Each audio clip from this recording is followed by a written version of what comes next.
Owing to the long Eid holidays, there is no usual crowd on Eid journey. People are leaving the capital slowly, taking their time. However, it is expected that the crowd will increase a little today as it is the last working day of the week.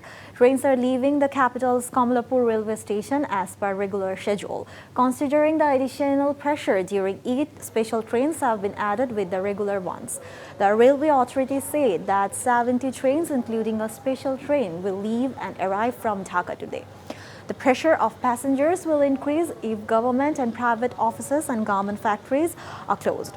In addition, three-tier security measures have been strengthened at the station gates to handle the additional pressure. Meanwhile, passengers have been arriving at the capital's bus terminal since the morning. However, the pressure of homebound passengers at Gaptuli, Mohakhali and Gulistan and Saidabad bus terminals is comparatively less. উৎসবে খুশি হবে নগদে বেশি, কারণ ঘন্টায় ঘন্টায় আছে gift জেতার সুযোগ।